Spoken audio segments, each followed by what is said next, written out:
Welcome to yoga class.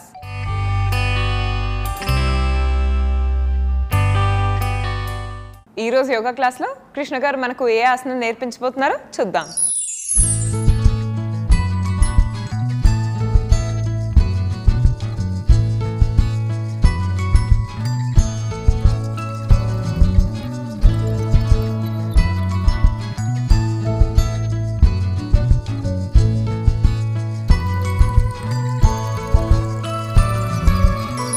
నమస్తే. ఈరోజు మనము ఒక చాలా సరళంగా ఉండే ఆసనం చేయబోతున్నాము.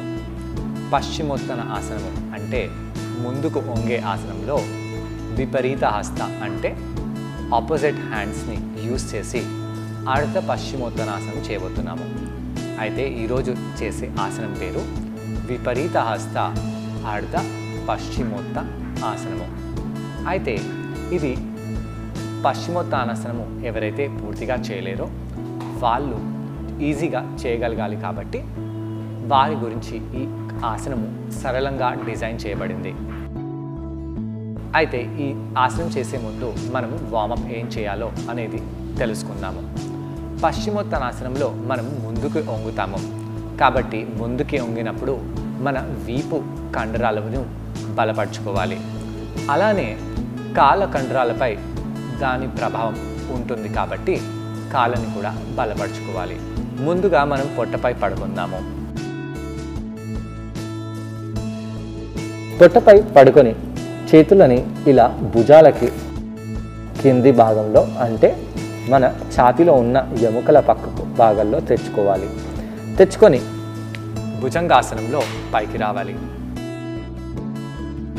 కిందికి వచ్చేయండి. శ్వాస తీసుకుంటూ భుజంగాసనంలో పైకి రండి. శ్వాస వదిలేస్తూ కిందికి రండి.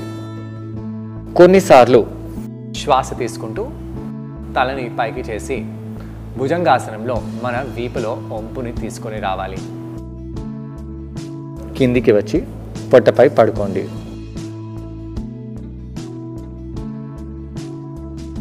ఇలా కొన్నిసార్లు మనము భుజంగాసనం చేసిన తర్వాత నెమ్మదిగా పైకి వచ్చి కాళ్ళని సూటిగా చేద్దాము. ఇలా కాళ్ళని సూటిగా చేసి కాళ్ళ వేలని ముందుకి వెనకాలకి చేయాలి.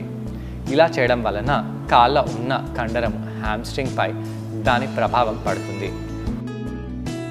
దీని తర్వాత కుడి కాల్ని పైకి చేసి ఈ విధంగా స్ట్రెచ్ చేద్దాము.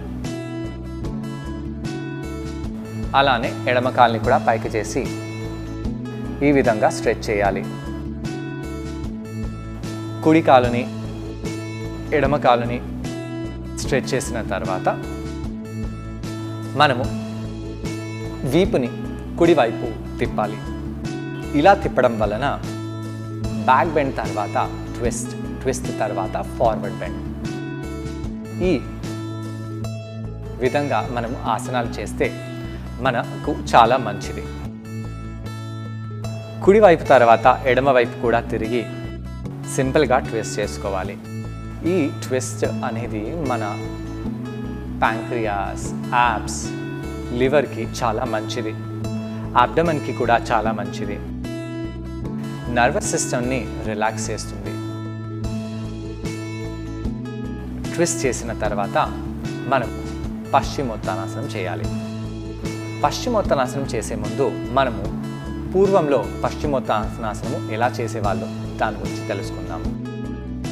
మోడర్న్ యోగాలో పశ్చిమోత్తానాసన ఇలా తలని మోకాలు కంటే ఇంకా ముందుకు తీసుకొని వచ్చి వీపుని సూటిగా స్ట్రైట్గా చేసే ప్రయత్నిస్తారు. అయితే పురాతన కాలంలో పశ్చిమోత్తానాసనములో తలని మోకాలు వైపు చేసి వీపులో వంపుని తెచ్చేవారు. ఇలా వంపుని తెచ్చినప్పుడు పొట్ట కండరాలని లోపలికి పీడ్చి పాదాలని పట్టుకునేవారు. అప్పుడు వీపుపై ఎక్కువగా ఉండి కాళ్ళపై దాని ప్రభావం ఎక్కువగా ఉండదు. అయితే మోడర్న్ యోగాలో చేసేటప్పుడు కాళ్ళపై పశ్చిమోత్తానాసనం ప్రభావము వీపులో ఎంతైతే ఉంటుందో అంతే ఎక్కువగా ఉంటుంది. అయితే ఈ రెండు కూడా మనం చేసి ఈ పశ్చిమోత్తానాసనము లాభాలని పొందవచ్చు. ఈరోజు చేసే ఆసనము ఈ పశ్చిమోత్తానాసనంలో నేను నా కుడి చేతితో ఎడమ పాదాన్ని పట్టుకుంటున్నాను. పట్టుకొని కిందికి వంగుతున్నాను. దాని తర్వాత నా ఎడమ చేతితో కుడి పాదం బయట భాగాన్ని పట్టుకుంటున్నాను. పట్టుకొని తలని ఇలా మోకాలు వైపు తీసుకెళ్తున్నాను. దాని తర్వాత పైకి వచ్చేయండి. కుడి చేయితో ఎడమ పాదం బయటి భాగము, ఎడమ చేయితో కుడి పాదం బయటి భాగం పట్టుకొని ఇలా చేతులని క్రాస్ చేసుకోవాలి. రెండు కాళ్ళు పట్టినప్పుడు కాళ్ళ పాదాలలో బాగా స్ట్రెచ్ అనిపిస్తుంది. ఇలా అనిపించిన తర్వాత మనము తలని ఎక్కువగా ముందుకు తీసుకెళ్లకుండా నెమ్మదిగా తలని మోకాల వైపు వాల్చాలి. దీన్ని అర్ధ పశ్చిమోత్తానాసనం అని అనవచ్చు. ఎందుకంటే మనం ఇక్కడ పూర్తిగా కిందికి వంగడం లేదు. పాదాలని మన వైపు లాగుతూ కావాలంటే మోచేతులని బెండ్ చేసి మీరు ఈ విపరీత హస్త అర్ధ పశ్చిమోత్తానాసనము చేయవచ్చు. దీని తర్వాత మీరు పైకి వచ్చేయండి. సయాటికా స్లిప్ డిస్క్ ఉన్నవాళ్ళు ఫార్వర్డ్ బెండ్స్ చేయకూడదు. ఫార్వర్డ్ బెండ్స్ చేసినప్పుడు వాళ్ళకి మెడ నొప్పి, ఆ సయాటికా నర్వ్ పెయిన్, డిస్క్ మధ్యలో ఉన్న పెయిన్ ఎక్కువ అవుతుంది. అందు గురించి వాళ్ళు ఫార్వర్డ్ బెండ్స్ చేయొద్దు అని అంటారు. అయితే నార్మల్గా నడుము నొప్పి ఉన్నవాళ్ళు ఫార్వర్డ్ బెండ్స్ చేస్తే పర్వాలేదు. దీని తర్వాత మనము పూర్వోత్తానాసనం చేయబోతున్నాము. అర్ధ పశ్చిమోత్తానాసనం చేసాం కాబట్టి అర్ధ పూర్వోత్తానాసనం చేద్దాము. మోకాలని ఫోల్డ్ చేసి మ్యాట్ పైకి బలంగా పెట్టి నడుముని పైకి చేసి తలని కిందికి వాల్చుతాము. ఈ అర్ధ పూర్వోత్తానాసనమునే మనము టేబుల్ టాప్ అని కూడా అనుకోవచ్చు. దాని తర్వాత కిందికి రండి. ఇంకోసారి నడుముని పైకి చేయండి. కిందికి రండి. మళ్ళీ నడుముని పైకి చేయండి. కిందికి వచ్చేయండి. పూర్వోత్తానాసనం చేసిన తర్వాత ఇంకోసారి మన శరీరాన్ని కుడివైపు తిప్పాలి. దాని తర్వాత ఎడమవైపు తిప్పాలి. మళ్ళీ మనము ఇంకోసారి ఈ ఆసనం చేయబోతున్నాము. పశ్చిమోత్తానాసనము మన శరీరం నుంచి ఒత్తిడిని తీసేస్తుంది, ఆలోచనల్ని కామ్గా చేస్తుంది. అందు గురించి ఈ ఆసనం చేసినప్పుడు మనము కళ్ళని మూసుకొని థెరపీలాగా, అంటే స్పాలో ఎలాగైతే రిలాక్స్గా ఉంటామో అలా ఆలోచనల్ని రిలాక్స్ పెడుతూ, శ్వాసని నెమ్మదిగా పెడుతూ, మోచేతులని బెండ్ చేస్తూ ఆసనంలో ఇంకొద్దిగా వెళ్తూ డీప్గా వెళ్తూ ఈ ఆసనం చేయవచ్చు. ఈ ఆసనం చేయడం వలన తలలో ఉన్న రక్త ప్రసరణ లేదా రక్త ప్రవాహం అనేది ఎక్కువగా అవుతుంది. అలానే మనము ఈ ఆసనంలో దృష్టి అనేది అంతర్దృష్టిలో పెట్టాలి. అంతర్దృష్టి అంటే కళ్ళు మూసివేసిన ఏదో దానిపై కాన్సన్ట్రేట్ చేయకుండా మన కళ్ళ మధ్యలో ఉన్న మూడో కన్ను దగ్గర కాన్సన్ట్రేట్ చేస్తూ ఈ ఆసనం చేస్తే చాలా మంచిది. దీని తర్వాత పైకి వచ్చేయండి. ఎవరికైతే తొడలు చాలా బలంగా ఉంటాయో, స్టిఫ్గా ఉంటాయో, అలానే ఎవరి కాళ్ళు ఫోల్డ్ కావో వాళ్ళు ఈ ఆసనం చేయలేరు. అయితే అలాంటి వాళ్ళు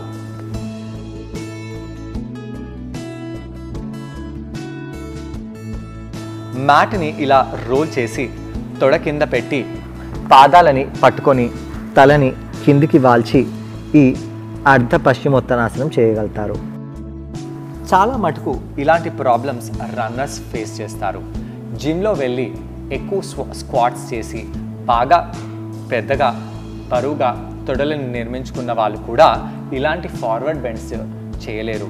అలాంటి వాళ్ళు కూడా ఇలా తొడ కింద మ్యాట్ని పెట్టేసి తొడని సపోర్ట్ చేస్తూ ఈ అర్ధ పశ్చిమోత్తానాసనం చేస్తే వాళ్ళకి ఈ పశ్చిమోత్తానాసనంతో వచ్చే బెనిఫిట్స్ లభిస్తాయి. అలానే రాను రాను కాళ్ళు స్ట్రెచ్ అయ్యి హ్యామ్స్ట్రింగ్ కూడా చాలా ఫ్లెక్సిబుల్గా అవుతుంది. హ్యామ్స్ట్రింగ్ ఫ్లెక్సిబుల్గా ఉన్నప్పుడే మనము మన కాలుని సూటిగా పొడవుగా చేయగలుగుతాము. హ్యామ్ స్ట్రింగ్ స్టిఫ్గా ఉన్నప్పుడు మోకాలు బెండ్ అయ్యి మనము ఈ విధంగా పశ్చిమోత్తానాసనము చేస్తూ ఉంటాము. అయితే ఈ విధంగా పశ్చిమోత్తానాసనం చేయకుండా నెమ్మదిగా కాళ్ళని స్ట్రైట్ చేసి హ్యామ్ స్ట్రింగ్ని ఫ్లెక్సిబుల్గా చేసుకొని మనము ఈ పశ్చిమోత్తానాసనము చేయాలి. పశ్చిమోత్తానాసనం తర్వాత మీరు కంప్లీట్గా మ్యాట్ పై పడుకొని శవాసనంలో వెళ్ళిపోవచ్చు.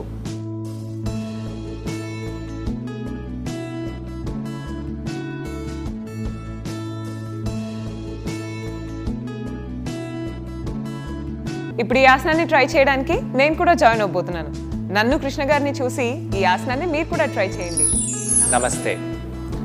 మనము ఒక సులభమైన ఆసనం చేయబోతున్నాము. దీని పేరు విపరీత హస్త ఆర్ధ పశ్చిమోత్తనాసనము. పశ్చిమోత్తనాసనము మనము ఎన్నో రకాలుగా ఉంటాయని తెలుసుకున్నాము, చేశాము. ఆర్ధ పశ్చిమోత్తనాసనం ఎందుకు? ఎవరైతే కంప్లీట్గా పశ్చిమోత్తనాసనం చేయలేరో వాళ్ళు అర్ధ పశ్చిమోత్తనాసనం చేయాలి. కంప్లీట్గా పశ్చిమోత్తనాసనము ఎలాంటి వాళ్ళు చేయలేరు. ఎవరి హ్యామ్స్ట్రింగ్ కండరాలు చాలా దృఢంగా బలంగా ఉంటాయో వాళ్ళు ఈ పశ్చిమోత్తనాసనము కంప్లీట్గా చేయలేరు. ఎవరైతే నడుములో నొప్పి అనేది ఎక్కువగా ఉంటుందో, అంటే స్లిప్ డిస్క్ లాంటి నొప్పి, చాలామంది మాకు నడుము నొప్పి ఉంది, నేను ఫార్వర్డ్గా బెండ్ అవ్వద్దు, నొప్పి వచ్చేస్తుందేమో అని భయపడుతూ ఉంటారు. అలాంటి వాళ్ళు భయపడకుండా, సందేహించకుండా forward bends, twist, back bends చేస్తేనే మీ నడుము నొప్పి తగ్గుతుంది. అయితే ఆ నడుము నొప్పి తగ్గడానికి మీరు యోగా ప్రాక్టీస్ ఎక్స్పర్ట్ గైడెన్స్ దగ్గర వెళ్ళి చేయాలి. ఆ గైడ్ చెప్పినట్టుగా మీరు విని ఫార్వర్డ్ బెండ్స్ కూడా చేయవచ్చు. అయితే ఈరోజు చేసే అర్ధ పశ్చిమోత్తనాసనము ఎలా చేస్తామో, దాని వార్మప్ ఎలా ఉంటుందో ముందుగా తెలుసుకుందాము. మీరు ముందుగా పొట్టపై పడుకోండి.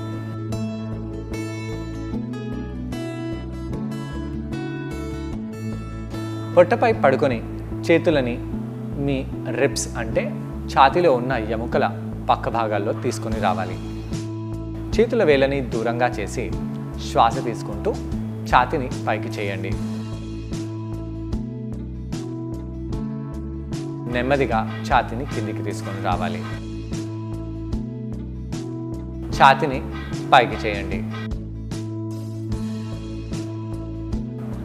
కిందికి తీసుకొని రండి. ఈ విధంగా మనము 5 నుంచి 6 సార్లు పైకి వచ్చి 1 నిమిషం వరకు ఆసనంలో ఉండాలి.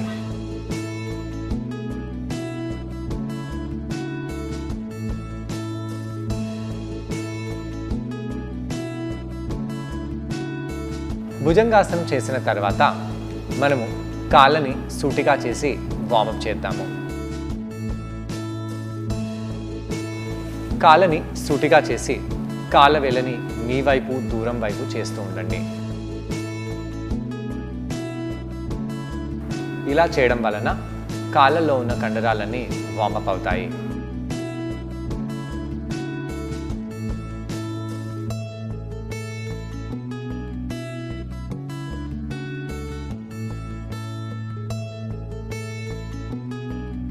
దాని తర్వాత మనము కుడివైపు ఎడమవైపు శరీర పైభాగాన్ని తిప్పి ట్విస్ట్ చేద్దాము. కాళ్ళ వేళ్ళని మన వైపు లాగుతూ ఈ ట్విస్ట్ చేయడం చాలా ఇంపార్టెంట్. ట్విస్ట్ చేయడం వలన మన స్పైన్ అంటే వెన్నుముక్క అన్ని విధంగా ముందుకి వెనకాలకి వంగడానికి సిద్ధమై ఉంటుంది. దీని తర్వాత మనము చేతులని పైకి చేసి కాళ్ళ వేళ్ళని మన వైపు లాగి కూర్చోవాలి. ఇలా కాళ్ళ వేళ్ళని మన వైపు లాగి చేతులను పైకి చేసి కూర్చోవడం వలన మీ వీపులో కాళ్ళల్లో దృఢంగా స్ట్రెచ్ అనుభవిస్తారు. అయితే ఛాతీని ఇంకొద్దిగా పైకి లేపి పొట్ట కండరాలని బిగిస్తూ షోల్డర్స్ అంటే ఛాతీ భాగాన్ని ఇంకొద్దిగా, భుజాలని ఇంకొద్దిగా ముందుకు తీసుకొని రావాలి. చేతులని ఇంకొద్దిగా పైకి చేస్తూ ఛాతీని పైకి చేయండి. కాళ్ళ వేళ్ళని ఇంకొద్దిగా లోపలి వైపు బంధించాలి. ఈ ఆసనంలో కొద్ది సమయం పాటు ఉందాము. ఇది ఫార్వర్డ్ బెండ్ వెళ్ళే ఆసనాలకి చాలా ఉపయోగకరమైన వార్మప్. దీని తర్వాత చేతులని ముందుకు చేసి మనము ఫార్వర్డ్ బెండ్ అవుతాము. ప్రాచీన పద్ధతిలో ఫార్వర్డ్ బెండ్ కొద్దిగానే బెండ్ అయ్యి తలని మోకాల వైపు తీసుకెళ్లేవారు. అయితే మనము అలాంటి పశ్చిమోత్తానాసనం ఈరోజు చేయబోతున్నాము. మోచేతులని కొద్దిగా బెండ్ చేస్తూ కాళ్ళని మన వైపు లాగుతూ తలని మోకాల వైపు తీసుకెళ్ళండి. కావాలంటే ఇక్కడ కళ్ళని మూసివేసి పెట్టవచ్చు. కళ్ళని మూసివేసి పెట్టినప్పుడు తలలో రక్త ప్రవాహం ఎక్కువగా అవుతుంది. ఏదైతే రిలాక్సేషన్ దొరుకుతుందో అది మనకు ఆల్మోస్ట్ డబుల్గా అనిపించవచ్చు. ఒత్తిడికి ఈ ఆసనం చాలా మంచిది. అలానే పొట్ట కండరాలని బిగిస్తూ తలని ఇంకొద్దిగా ముందుకు చేయాలి. ఇలా చేసినప్పుడు కాళ్ళ వేళ్ళని మన వైపు లాగాలి. దాని తర్వాత నెమ్మదిగా చేతులని ముందుకు చేస్తూ ఈ ఆసనం నుంచి బయటికి వచ్చేయండి. ఇప్పుడు కుడి చేయితో నేను ఎడమ పాదాన్ని బయటి భాగాన్ని పట్టుకుంటాను. పట్టుకొని ఎడమ చేయిని నడుము పక్కకే పెట్టేసి ముందు వైపు వంగాలి. మన వీపు అంత సహకరించదు, అయినా సాధ్యమైనంతగా మనము ముందుకు వంగుతూ మన కుడి మోచేయిని కొద్దిగా బెండ్ చేయాలి.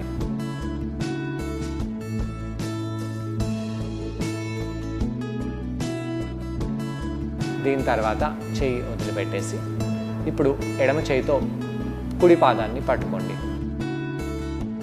మోచేయిని బెండ్ చేస్తూ తలని మోకాల వైపు తీసుకెళ్ళాలి.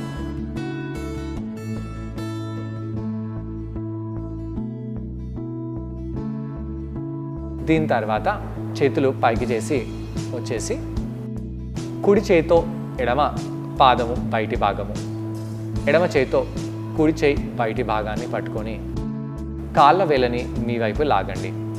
మీ వైపు లాగినప్పుడు మోచేతులు కొద్దిగా బెండ్ చేయాలి. దీని తర్వాత తలని మోకాల వైపు తీసుకెళ్తూ కళ్ళని మూసుకోవాలి. కళ్ళని తెరిచి కూడా ఈ ఆసనం చేయవచ్చు, కానీ కళ్ళు మూసుకొని ఈ ఆసనం చేయడం వలన దాని ఫలితం మనకు చాలా ఎక్కువగా ఉంటుంది. అయితే మోచేతులని సూటిగా పెట్టి ఈ ఆసనం చేస్తే మనకు అంత లాభం కలగదు.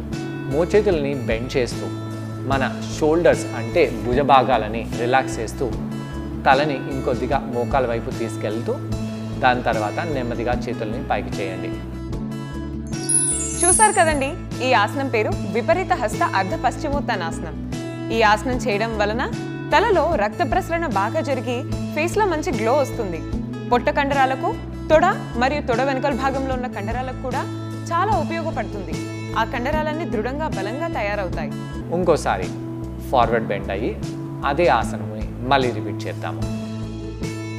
ఈ ఆసనము మొదటిసారి మీ వీపు, తొడ, కాళ్ళలో ఎలాంటి ప్రభావం పడుతుందో దాన్ని గమనిస్తూ చేసి రెండోసారి శ్వాస ప్రక్రియ ఎలా ఉందో దాన్ని గమనిస్తూ చేయండి. అలా మూడోసారి మీ ఆలోచనల్ని తగ్గిస్తూ మీరు ఈ ఆసనాన్ని కళ్ళు మూసుకొని చేయడం వలన ఒత్తిడి అనేది తగ్గుతుంది. ఇలా పశ్చిమోత్తానాసనం చేసిన తర్వాత చేతులు పైకి చేసి మీరు మళ్ళీ ఇంకోసారి కుడివైపు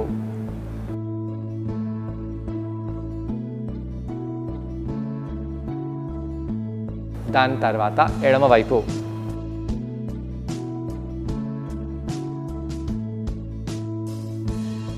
తిరిగి నెమ్మదిగా సుఖాసనంలో కూర్చోండి.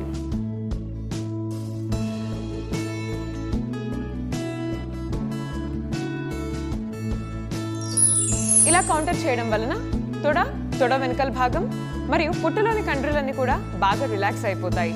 ఈరోజు యోగా క్లాస్లో కృష్ణ గారిని మనం అడగబోయే క్వశ్చన్ ఏంటంటే, పశ్చిమోత్తానాసనం లాంటి ఆసనాలు చేసేటప్పుడు తొడ వెనకాల భాగంలో మజిల్ సరిగ్గా స్ట్రెచ్ అవ్వవు. మనం పాదాలను అందుకోవడానికి చాలా కష్టపడాల్సి వస్తుంది. సో అలాంటప్పుడు ఇలాంటి ఆసనాలను సులభంగా ఎలా చేయవచ్చు? ఈ ప్రశ్నకు సమాధానం కృష్ణ గారిని అడిగి తెలుసుకుందాం. హ్యామ్ స్ట్రింగ్స్ స్టిఫ్గా ఉన్న వాళ్ళు ఇలాంటి ఫార్వర్డ్ బెండ్స్ ఎలా చేయాలి? హ్యామ్ స్ట్రింగ్స్ స్టిఫ్గా ఉన్న వాళ్ళు ఇంతకు ముందు చూపించినట్టుగా మీ తొడ కింద భాగంలో మ్యాట్ని కానీ, కుషన్ని కానీ లేదా పిల్లోని కానీ పెట్టుకొని ఫార్వర్డ్ బెండ్స్ చేయగలుగుతారు. అయితే మీరు ఏ ఎక్సర్సైజెస్ అయితే మీ హ్యామ్ స్ట్రింగ్ని ఇంకా స్టిఫ్ చేస్తున్నాయో, ఎలా అయితే స్క్వాట్స్, ఎలాగైతే జంపింగ్ జాక్స్, ఎలాగైతే రన్నింగ్, అలాంటి ఆసనాలు చేసిన ఎంబడిగానే మీరు యోగాలో ఉన్న ఫ్లెక్సిబిలిటీని పెంచే పాదంగుష్టాసనము, పశ్చిమోత్తానాసనము లాంటి ఆసనాలు చేస్తూ ఉండాలి. దానితో మీ హ్యామ్స్ట్రింగ్ కండరము అనేది ఫ్లెక్సిబుల్గా అవుతుంది.